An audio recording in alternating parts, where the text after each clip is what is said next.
So, hello, everybody. Welcome, and thank you for joining us. I'm Liz Fenton, and I'm here with my co-author, Lisa Steinke, and, Hi.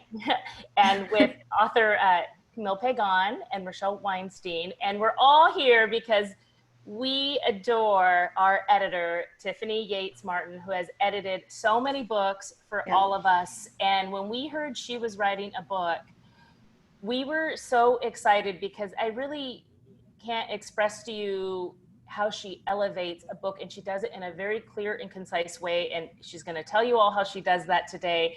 But I think I could have asked 30 authors and they would have all wanted to be on this call, listening to her talk and her wisdom. So, Tiffany, I'm going to pass it to you to take over, but I wanted to love on you a little bit. You have no idea how unbelievably flattering that is, and kind, and thank you all for being here. And Lisa and Camille and Rochelle and Liz, you guys are so lovely to do this. I feel like the luckiest human on earth that I get to edit people like this, and a bunch of you who are on here who I see. So it's funny, I was so excited about this conversation because first of all, I usually don't do a lot of face-to-face. You know, when all of us work together, we're mostly doing it via email. And so I think we met one time in person, Liz and Lisa, when you came through Austin. Camille, you and I have never met. We've worked on 5 books together. Crazy. Rochelle, we've done 3. She was, oh, good. I got you.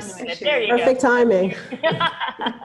Yeah, so it's so cool to have y'all here. And so I was all excited to nerd out and ask my geeky questions about what happens on your side of the page, because that's the part I don't see. I send back these reams of notes and then you send back magical things and I have no idea how you make it happen. So I got on social media and I asked a whole bunch of people, what do you want to know from these people? And everyone wants to know about your process. So I kind of thought we'd start there and just see where it goes and talk about the way that you guys, what you do with it once you get everything back. Cool? Great. Sounds good to me. But first, the coolest, not the coolest, I got a whole bunch of great questions, but one of the ones I got that I have heard authors ask over and over and over is, do y'all edit while you're drafting? Right, who wants to start? I'll start. I do not edit while I'm drafting. I'm working on a novel right now, my 6th novel, and I like to write straight through. I know some authors that will spend months on one chapter. I try to just get the story out on the page. I view the first draft as the author getting the story on the page, the bare bones. I do a tiny bit of editing. So I'll go back and look at the chapter I wrote the day before, and I'll tweak it a little bit to get in the mindset and then move forward. But I do really like to go from start to finish, just like Rochelle said, to get it out there. Liz and Lisa. And let me just tell you, it's terrible. It's terrible. Your first draft is absolutely terrible. Like Camille says, if you go back and you read the chapter before, you're like, oh my God, this is so awful. And I've come to realize that it's awful to us. We're our worst critics. And that's one thing you need to know as a writer, that it's new and fresh to new eyes, and you need not be so hard on yourself. So we should all learn to take our own advice. But also I think first drafts are supposed to be awful. Like they can be, that's part of the process. You wouldn't pick up a violin and play a perfect concerto. You would rehearse it and practice and work on it. I love that you said that. Liz and Lisa, do you guys edit while you write? We do, but I think it's because there are 2 of us. So your process is different. We're a little bit different. One of us will write a chapter and then we send it to the other one and she will edit. And then it comes back and then the other one will edit. So we're kind of working on it till we're satisfied. So it definitely goes through a layer of editing that I think solo authors might not. So once you guys finish that, like you've gotten it on the page and you've done just your minimal edits, how much editing do you do before you send it off to, and we should also mention that the edits that we do are a team effort. Like you guys really have a great support network with your publisher. And so there's a whole bunch of people kind of weighing in. So how much further editing do you do, and how do you know when it's ready to send to your publisher? Camille. We need a system for who gets. Yeah, well, Yeah, we do. Tiffany, you call out them. You're in charge, to girl. call on You're in charge. Yeah. I don't know who has the good answers though, so I don't know. I mean, I think the answer is you don't know. I think the answer, I was just going to say that. The answer is you never know when it's ready, but at some point you have to like put your baby out into the world, you know? Yes. I'm sure if any one of us picked up our books now, we would be like, oh my God, I would change that. I would change Yes. this. The editing never ends. So you have to at some point just send it off. You let go. Yeah, Let you it know, go. I was going to say, we've been mentoring a writer for a couple of years, and she's, she might be on this call, but, you know, sometimes I'll actually send her, Tiffany, the draft that we initially send you, because I want her to see, and then the finished copy edited version, because she's really, you know, struggling. And I'm like, well, I have professional help, like to go from here to here. And, you know, I really want people to understand that, you know, we have such a support system, and you really do elevate the book. And so it's really important to know it's such a process. And I do believe in hiring. And when we got our first book deal with Simon & Schuster, it was actually the first time we had hired, and not everyone can afford to do that, but we hired a freelance editor. We didn't know you then, Tiffany. We really didn't know you. But we and I think that made a big difference. And so, you know, the process in doing that, I just want her to know, like, it doesn't just show up like this. Yeah. You know, that there's huge arc changes sometimes between A and B. Well, and I know a lot of Camille and Rochelle, I think you both have told me that you are revision writers, you're process writers. Am I right? I mean, I've had 2 stories out of the 5 I've worked on with you that came out pretty good from the beginning. And the first one was the best, which is really humiliating. I remember turning in Life, and Danielle Marshall, who was my acquiring editor, said, books don't usually come out like this, and I just want you to know that. And sure enough, so most of them, it's like I work it out in the 2nd and 3rd draft. But hadn't you had longer to work on that one too? I think a lot of authors beat themselves up for the subsequent books being harder, but it's not on a deadline. There's no pressure with your first book. Before you're a publisher, you can work it to death and make it perfect. Yeah, and without that internal pressure. Yeah. You what? Without the internal pressure too of like, okay, now I'm doing, I have a contract, I better make it great. That's hard. There's also the comparing it to your last book or your supposed best book. There's much more pressure as you get into more books. And the marketing pressure. Yeah. Is real. Yeah. It is, though. That gets easier, I think. I think that as you do more books, you realize what works and what doesn't, and so you understand you don't have to do everything. I don't mean the marketing of it so much, but like the idea that in publishing, your sales are crucial for how well your next book is received, for your next contract, for all of that. And I think that probably adds a lot more pressure too. Sure. And COVID doesn't help right now. We were actually talking about that. Camille, you were saying you felt like you had a harder time writing this one because of coronavirus stress. Yeah. I think a lot of writers are feeling that way. Focus for me. I felt really lucky to be in an area where there's not a lot of COVID right now. My family's safe. We're doing fine. But just there's a fuzziness, I think. I'm getting over it now as I'm editing. But I have clarity that I didn't have when I was writing. And it's kind of shocking to me. That's interesting. See, to me, that makes total sense though, because Yeah. editing's where you really dive into me. Like, Yeah. I'm a big fan of the first draft, but I feel like you all, I think every one of you said you just get it onto the page.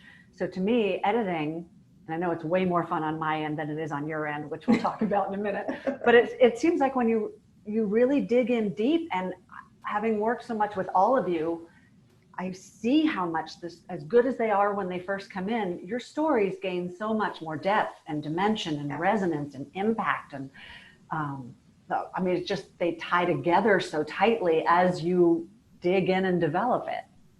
Tiffany, can you I'm going to throw it back to you. Can you, you help us get deeper. Can you kind of speak to that, like what your thought process is when you're reading our manuscripts? I think it would be so helpful for the people on the call to kind of understand, like, what are the steps? I think it's your wisdom, we get deeper because of you. How can people on this call do that? Like, what's in your book? What tips in there to help them do that?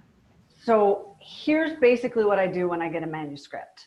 The first thing I do is just read it like a reader, like you guys would read any novel. I even do it on my e-readers so that I'm not tempted to start working and taking notes. And I'm not really thinking too hard about it. I call it just sort of swimming around in it. I've been joking lately. There's an old Murphy Brown episode where they're all in a car and they're taking turns driving. And at one point, this fastidious anchorman, Jim, takes the wheel and he doesn't do anything. They're in traffic and he's not moving. And they go, "What are you doing?" And he goes, "I'm familiarizing myself with the vehicle."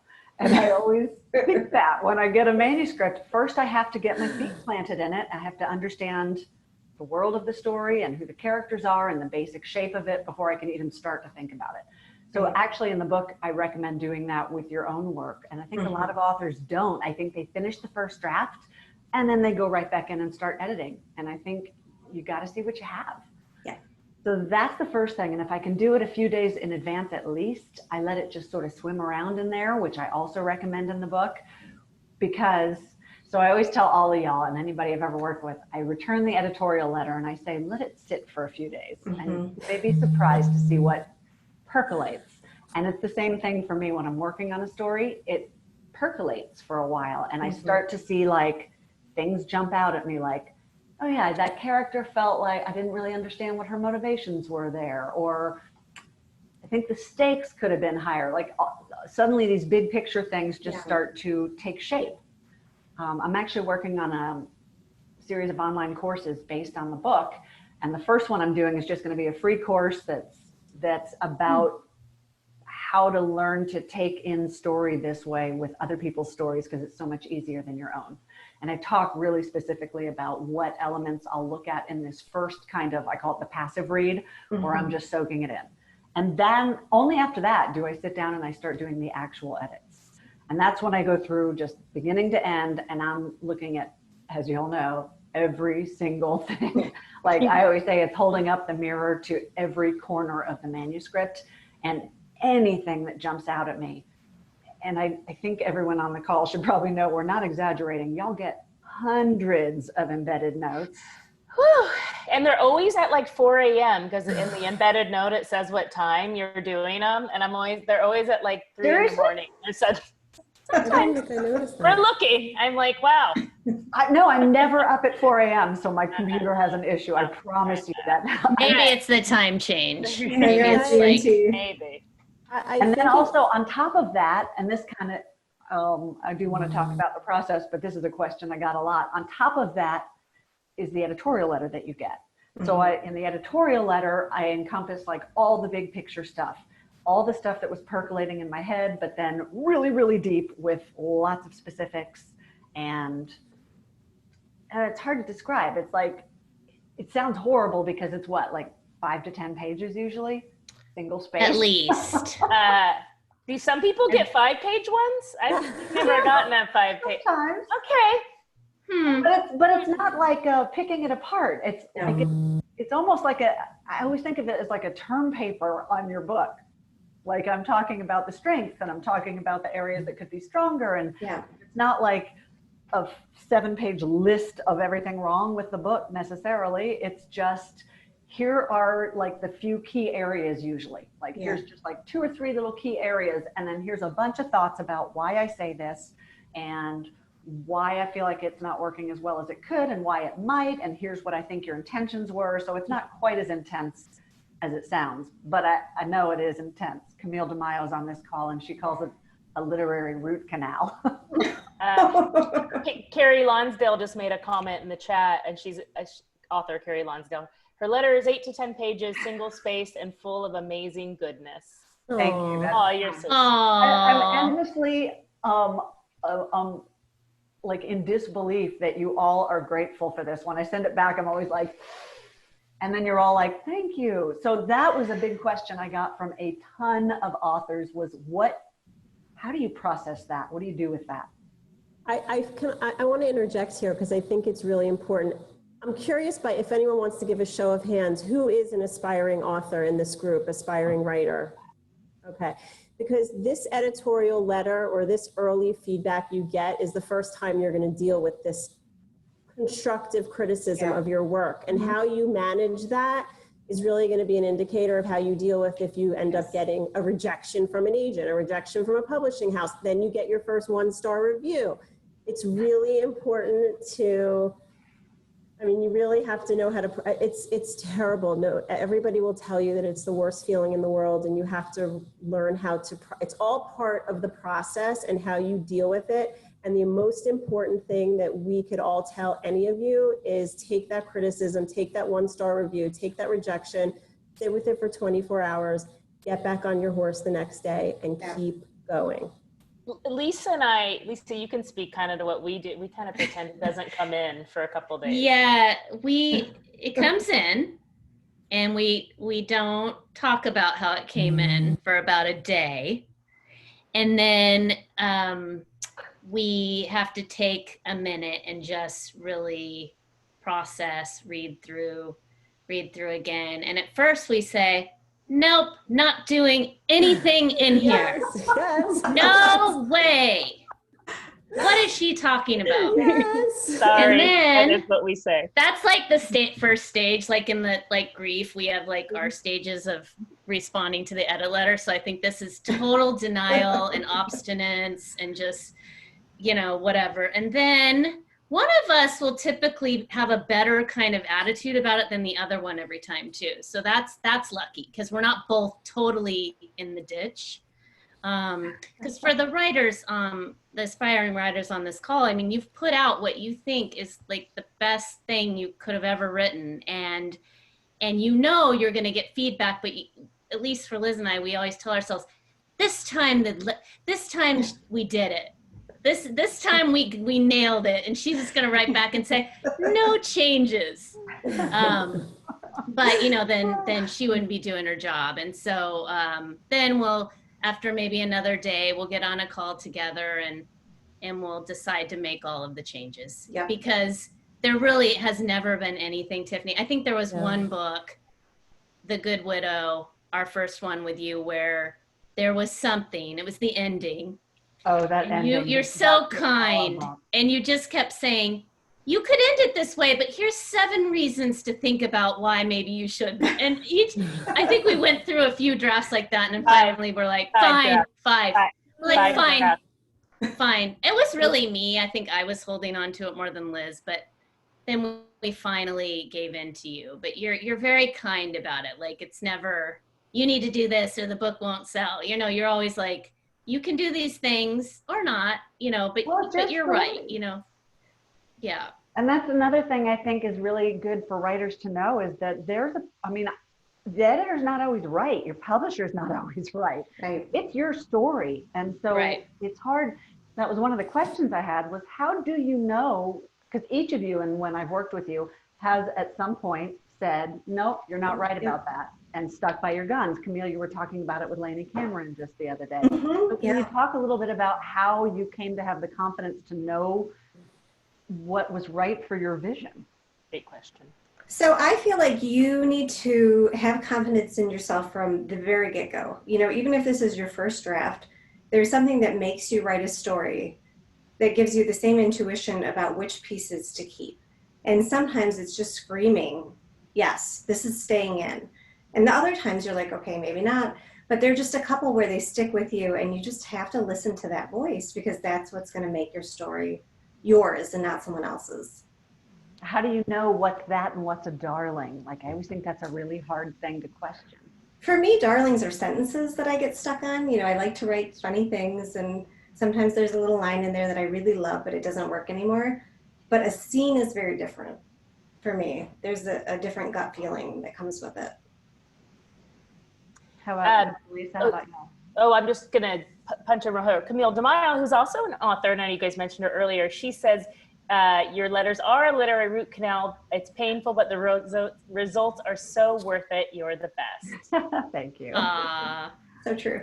I do want to sort of say, because it's sounding really grim, it's not like y'all said criticism a couple times, and I'm always careful not to use that word, because I don't think a good edit should be criticism. I think it should be positive and constructive feedback. Mm-hmm. And there's a difference. And there are editors who will give criticism, and not a fan. And I think that's destructive to an author. So I think, especially if you're giving feedback, like if you're beta reading for somebody, we actually talk about that in the book, how to be a good beta reader, because as soon as you, I mean, think about how as a person we respond to criticism, we shut down, you're not hearing anything. And you're not right anyway. You know, who am I to tell you how to write your book? But what I can tell you is what I see on the page and what I think your intentions may have been and whether it's coming clear. And if not, maybe some suggestions for how you might do it, but it's always up to the author because it's your voice and your vision. You're always very kind about it. Always. Always. Yes. Always. I think a lot of people, I think an editor should be.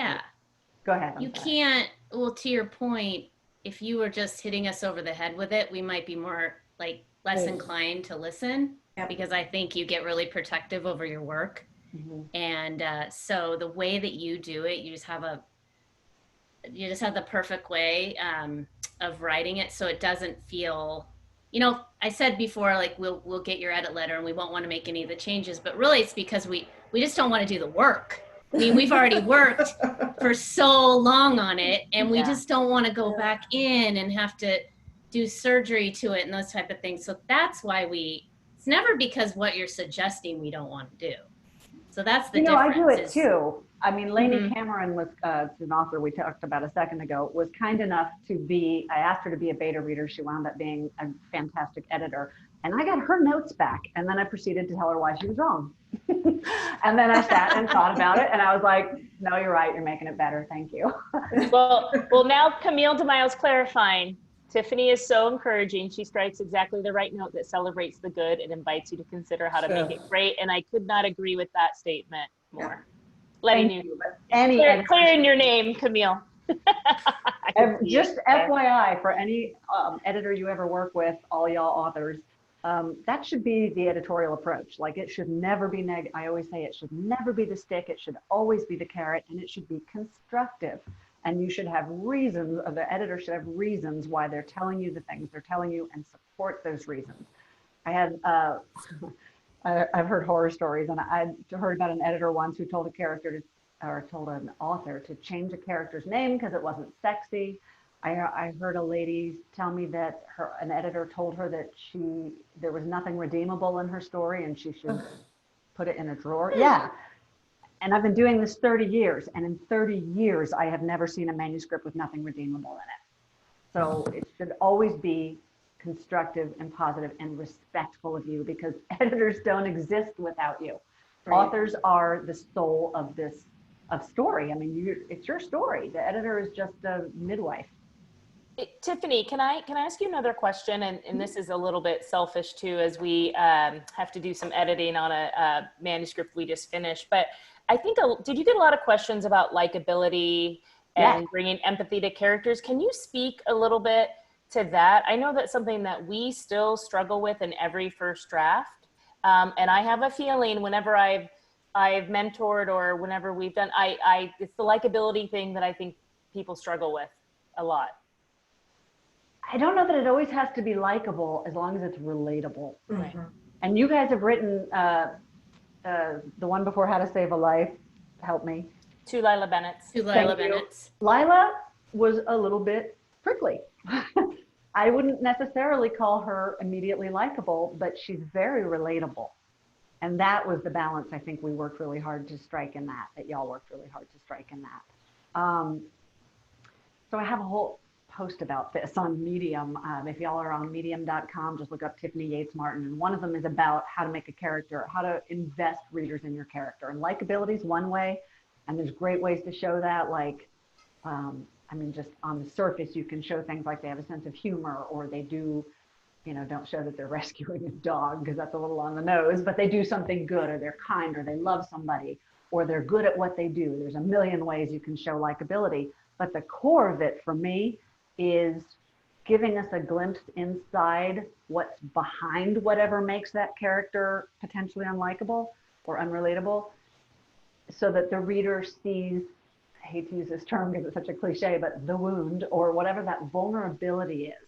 If we can relate to that vulnerability, I think we cut characters a lot of slack. And y'all did that really well with Lila Bennett, because you You found what that thing was and you let us see it. And I remember you, I think that was the book you told me, your let us in notes are killing us.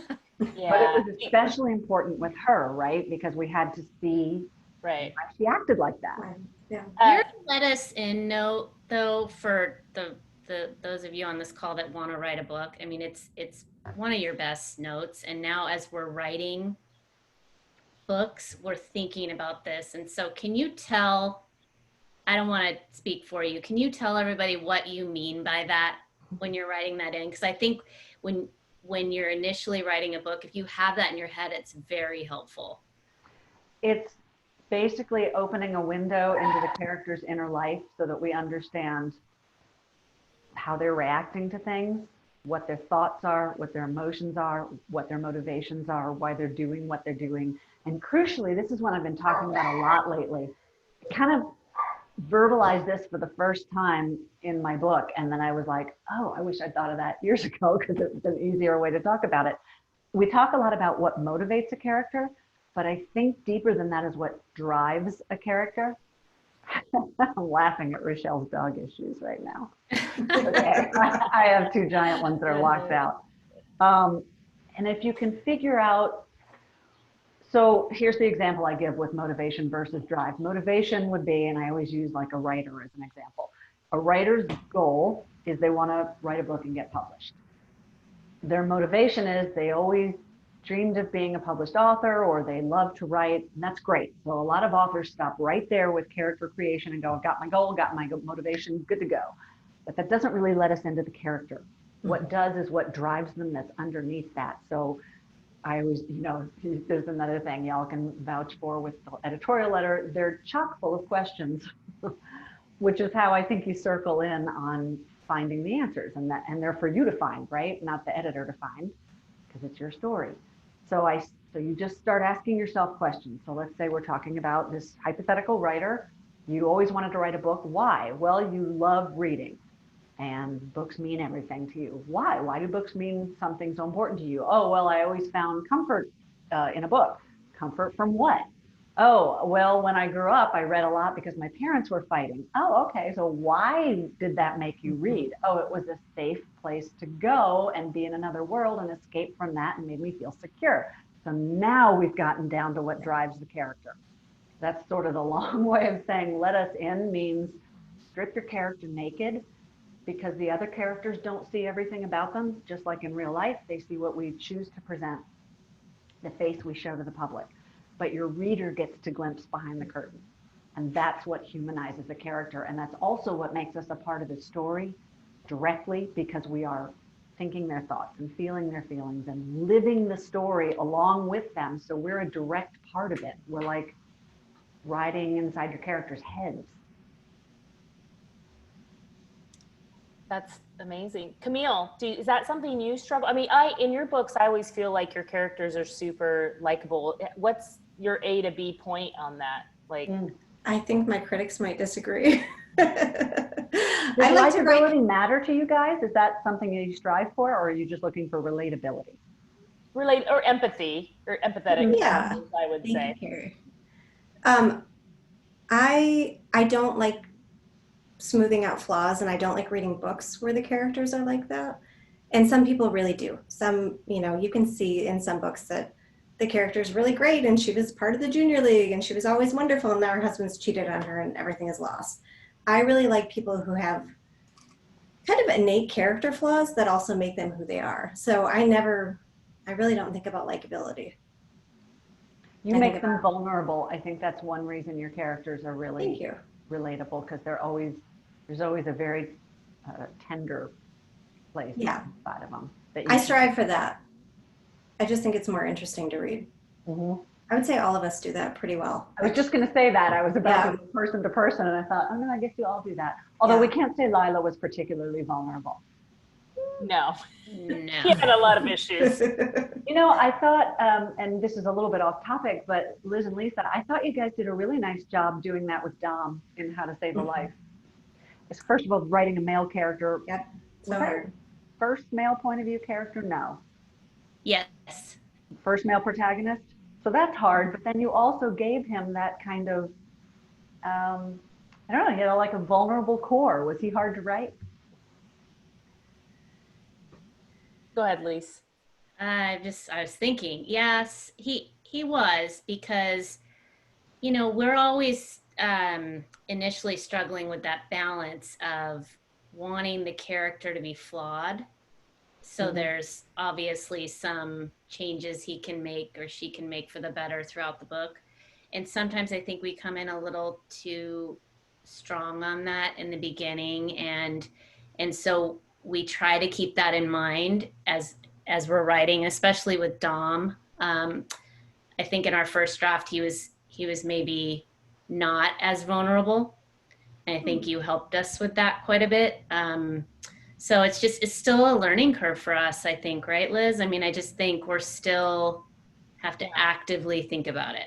Yeah, I mean, in the draft we just finished, we have to go back in, and you talked about motivation, and we had to go back and find this character's motivation, because some of the feedback we got from our agent is that they just wasn't quite relatable enough or enough empathy. So we had to go back and find that motivation so you could understand why the character is doing the things that they do. So we had done that, but we really hadn't stripped her naked, as you said. I like that. I like visuals. And once we went back and really thought about that, the path became quite clear. And that's a testament, really, I think. I actually went back to some notes you had given me for a presentation once, and I sent the presentation to Lisa, and we sat on the phone and went through it, and used all that to go through a lot of the things that you spoke about. So you do that so that helps to do while you're drafting, that you're still, like, are you still digging down into that stuff while you're drafting? Or I guess, first of all, are y'all plotters or pantsers, all y'all? Rochelle, what about you? Tell us, what are you? I've done everything. I was a pantser on book 1 and 2. I was a plotter on book 3 and 4. On book 5, I was a pantser, and all I can tell you is my characters always took me where I needed to be. They changed it all. And one thing I always knew, my A and my C, my beginning and my ending, and my middle was always that mushy mess that I never really followed an outline, and I sort of veered off course. Yeah. We're pantsers, just plain and simple. Wow. You don't even know, like, each other. You have the basic idea, and then you're just tossing stuff back and forth and sending yourselves in a different direction, right? We'll outline a couple chapters, and when we wrote suspense, we outlined more. I think when you're writing a thriller, suspense, you need to know who did it. You need to know the ending. But when we're writing just a straight up contemporary fiction, we tend to be a lot more organic. I think it's why we enjoy writing them more, right, Lisa? Would you agree? Yeah, I mean, the one thing we always try to know, though, is the ending. We want to know where we're going, and as long as we know where we're going, then we give ourselves a lot of freedom, and it's just more fun that way. And our characters end up taking us in directions that, like Rochelle said, you're not even expecting. And so that's what's really fun about it. And I think for those authors who outline down to a T, I mean, I have no judgment on that. I wouldn't want to do it that way. I'm glad Liz agrees, or we might have an issue, so I like the freedom and the flexibility, and it's not at all who I am as a person, which is super weird that I can write like that. I do appreciate the blueprint, which Tiffany taught me on my first book that we worked together, Where We Fall. And that was basically taking every one of your scenes after you've written them, basically writing one line, and if it's like this is a scene about a flashback about this is where so and so is, it's whether it's action versus like backstory flashback, and you can see this dynamic. It's actually your own outline right there, and it tells you where your story slows down, where it speeds up, like if it's too much backstory, if it's too much action. So that was one brilliant piece that Tiffany taught me, and I use that with all my books now after I've done my first draft. That's cool that you do it after the fact. That's when it makes the most sense to me, but I know that plotters probably have something like that.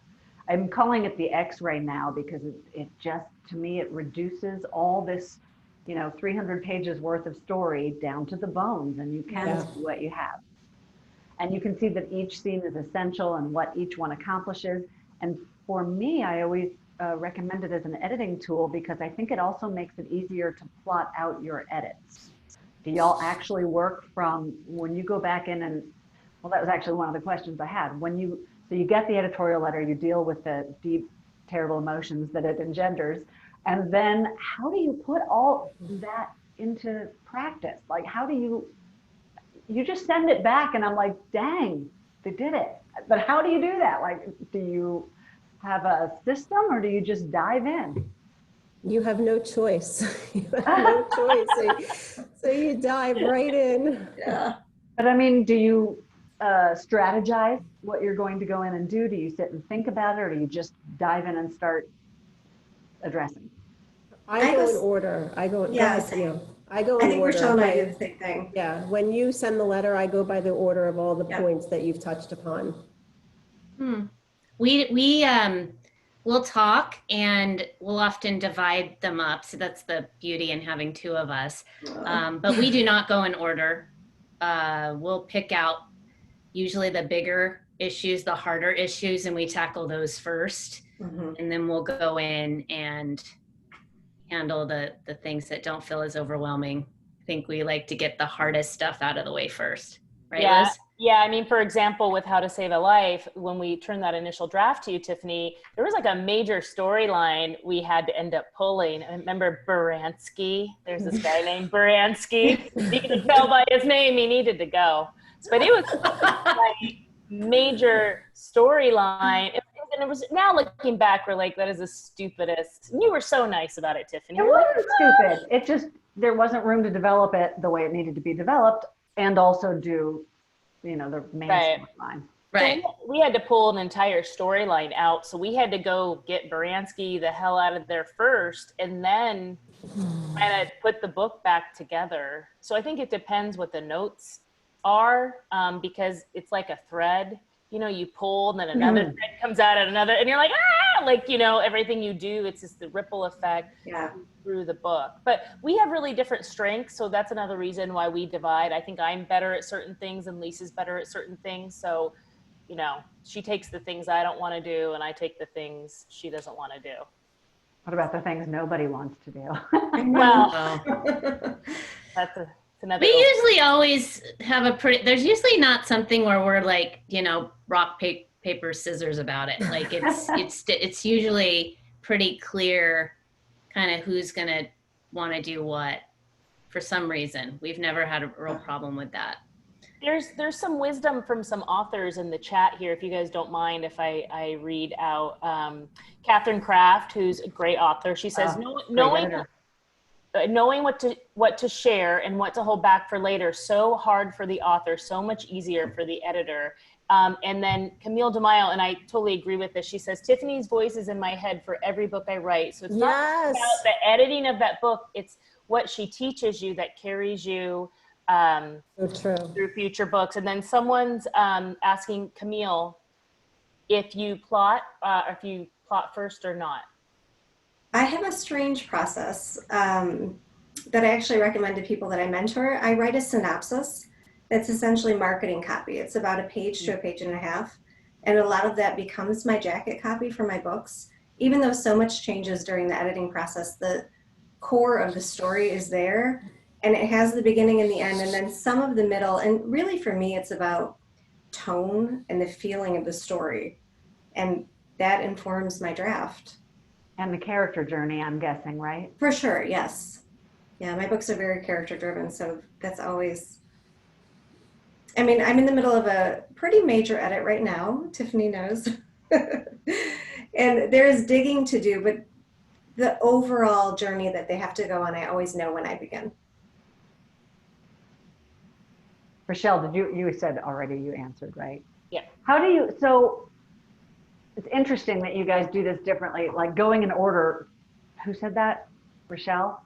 That makes my head want to blow up. Rochelle and Camille. I think they both go in order. That makes my head want to blow up because for two reasons. One, the editorial letter and the embedded notes, like I can see taking the embedded notes in order because I should probably explain. The editorial letter, I said earlier, is that big picture overview of everything that jumped out at me that that I have something to say about, that I'm offering you that mirror that I'm holding up. And then the embedded notes offer like really granular specifics about where each of those things jumped out at me. So I can see taking those one by one, but that, like when we talk about changing character motivation, or I'm trying to think of some of the big stuff we've talked about. Camille, what was the thrust of the one we just finished? A lot of it was her arc. The motivation fueling her arc. And I kind of had a revelation and emailed you and said, does this work? I think she's fallen out of love with her life, and that's why. And I didn't realize that writing the first draft, and you were like, yeah, run with that. So for me, it is that thread. Once you find it, you just pull it all the way through. So it makes sense in my mind to start from the beginning, knowing that, and then just fixing everything as I come upon it. But I know a lot of people like you're strategizing first, though. Like you say, you go in. Oh yeah. Sounds like you're developing your approach before you. Even though the edits are pretty tight, I still give myself almost a week before I really start working. Wow. Yeah, I just read and think, and I write it out, but I don't touch it.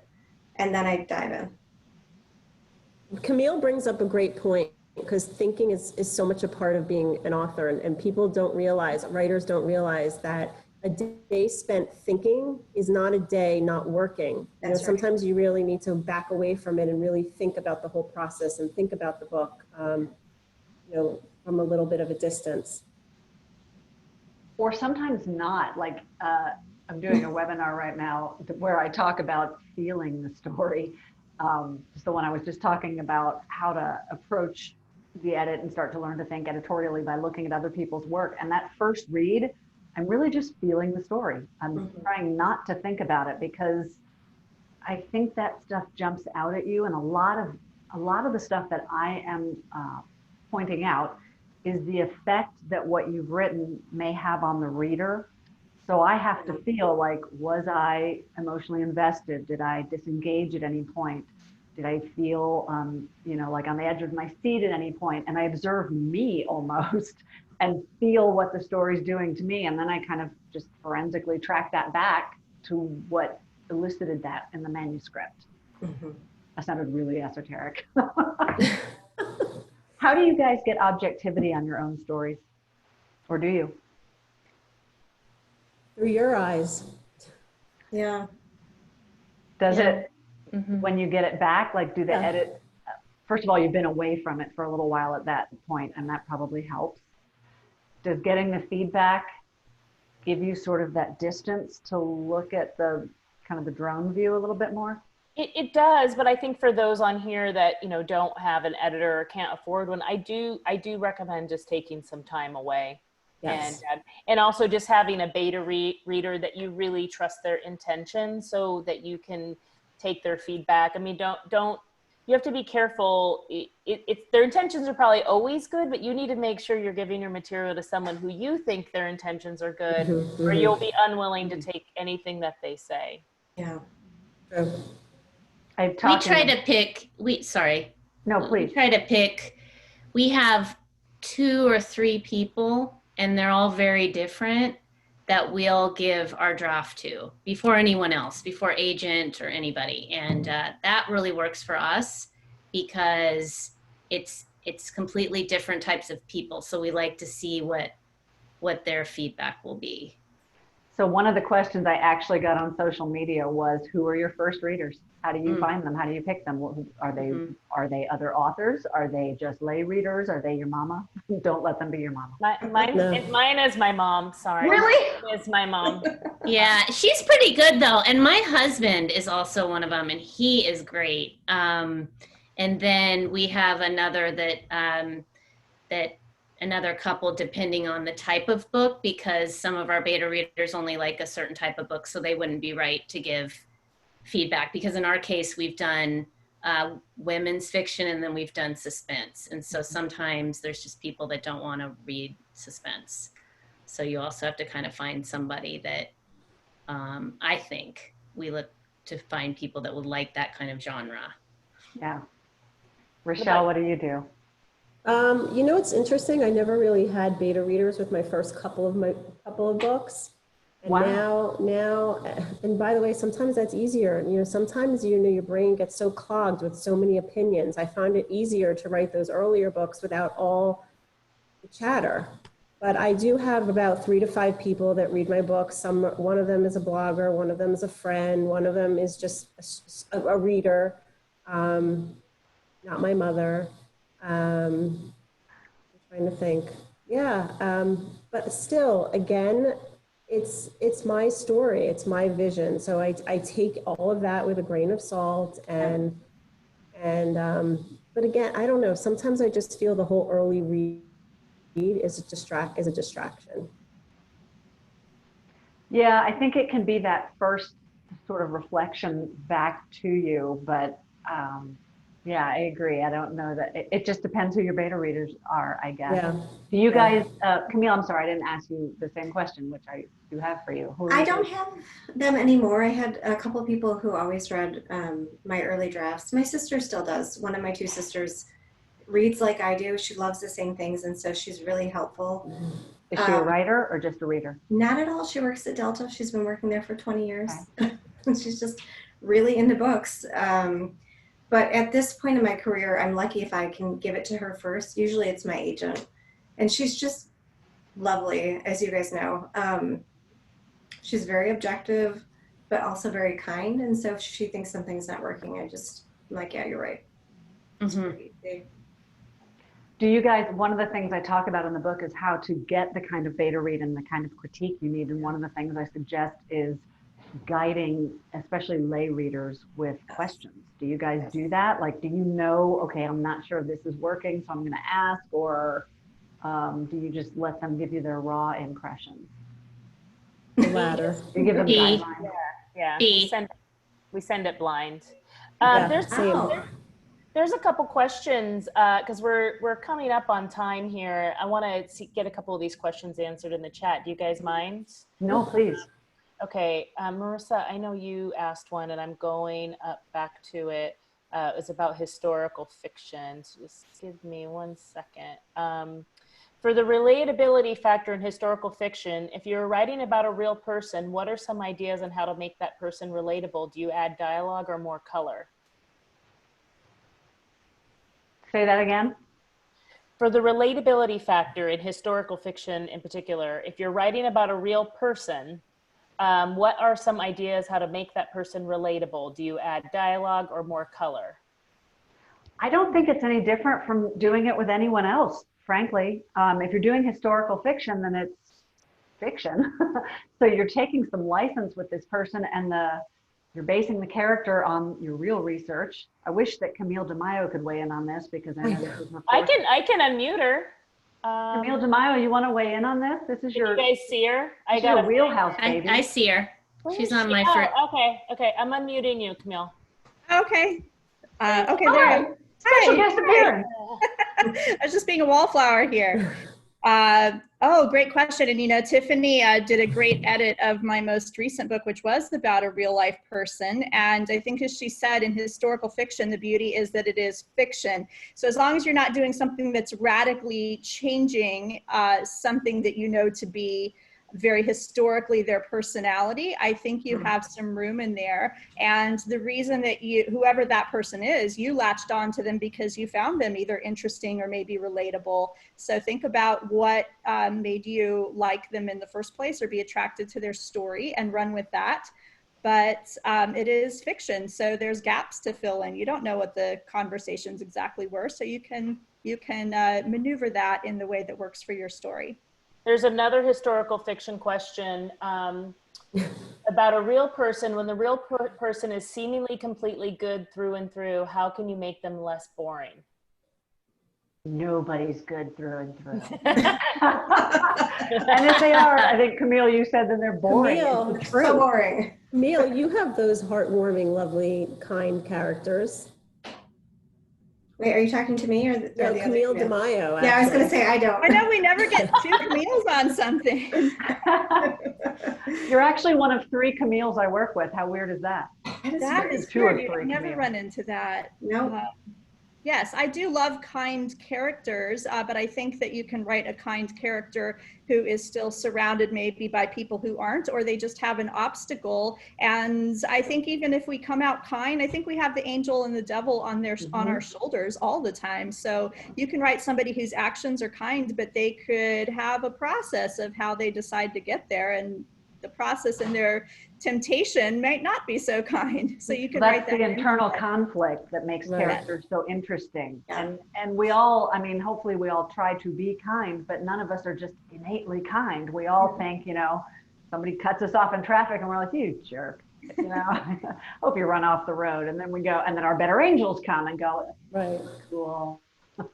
And that's what that dichotomy is what makes characters interesting. And the choice to be kind, the choice to be good is so much more interesting than just being Little Mary Sunshine. Yep. Now, I know we're coming up on time. I know, Lisa, you had a really great question to wrap up. And then I want you guys all to give your social media and website so everybody can find you. And again, I did post the link to buy Tiffany's book. It's up near the top of the chat if you guys want to purchase it. So Lisa, go ahead. So Tiffany, I think for everybody on here, and I hope this isn't putting you on the spot, but can you give maybe the top 3-4 things that you think an aspiring writer should be considering when they're writing a book? Yes, that's a great question. I think the first thing is what you guys addressed earlier, which is it is not going to come out of you fully formed and perfect. It's a process. And I always say, if you were trying to grow a sunflower, you wouldn't stomp it out the minute you get a sprout. You have to nurture it and get it to where it's going. So the first thing is be kind to yourself and about your process, and understand it is a process. Like, that's why actors rehearse. That's why musicians rehearse. That's why athletes scrimmage. This is the equivalent of that. The second thing, and that this may be, different editors have different focuses. I'm a character editor. And to me, character is the heart of story. So I would say make sure that you are coming at this from the point of view of writing about a human being who starts out one way, undergoes whatever happens in your book, and winds up someplace different. Because if they don't, if that's not the journey that we're reading, then why did we get on this plane? You know, it's like boarding a plane and getting off where you got on. You have to take the reader somewhere. Make sure every scene is essential. And I have some specific guidelines for that in the book, but basically what makes a scene essential is that it furthers the character arc, it raises stakes, or it advances the plot, but ideally it does all of those things. And this is a big one for me. I start the book by saying that I don't use the word rules, or that I do use it, but every time I use the word, it's going to be in quotes. Because this is a creative art, and I don't think you should try to put strictures on your art. I have a lot of authors come to me with a manuscript and say, well, I religiously put Save the Cat technique on it, or the hero's journey. And that's great. And all that stuff has so much value, and take what works from it. I even say that in my own book. Take what works from my book and then toss what doesn't, and read widely, because it's a creative, organic art, and it's totally unique to you. And as soon as you start trying to put this external framework on it, you take the you out of it, and you strip it of all the life and voice and uniqueness and fire that makes it stand out from everything else out there. Ha! 4, bam! Boom. Damn, baby. That was good, girl. Well, that is amazing. We are recording this, so I'm going to upload it Lisa and I have a YouTube channel. I'll upload it to you, and then I'll send you guys the links. If Tiffany, I'll send you the link if you want to put it on your page. Tiffany, tell us where they can find you on social media, and I'm sure you'll probably put this link up there, right? Yeah. Yes, I will. I am at foxprinteditorial.com on my website, and then you can find me on Twitter at foxprinted. You can find me on Instagram, I think either under that name or my own name, but I don't remember which one. And and under either one on Facebook, because I tried to make Fox Print Editorial happen and nobody was finding me. So now I have that and my name, Tiffany Yates Martin. Fantastic. Camille, where can we find you? Give us all the... All my links are on my website, which is CamillePagan.com. I'm most active on Instagram lately, which is Camille_Pagan. Okay, Rochelle? All my links are also at www.rochelleweinstein.com, and I'm on all social media, and like Camille, I'm probably most active on Instagram. Okay.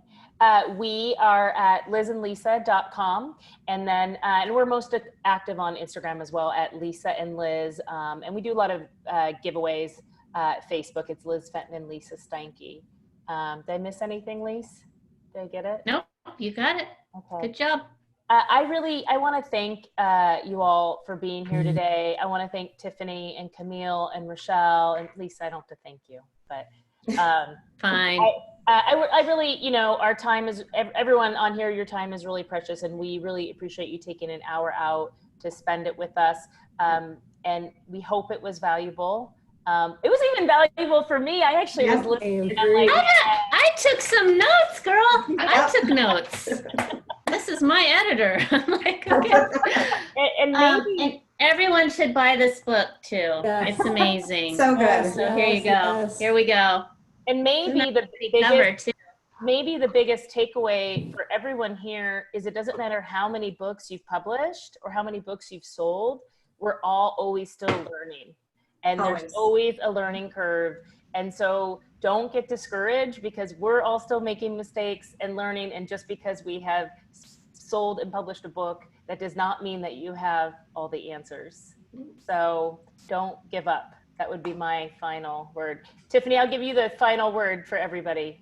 I absolutely love you for saying that. I couldn't agree more. And every single author that you love reading has started where you are right now, or, you know, where you are, or has gone through where you are at in your process right now, and probably does with every book. So be kind to yourself and be your own champion, because this is a really tough business and nobody else will always have your back. You've got to do it. You've got to believe in yourself and your art.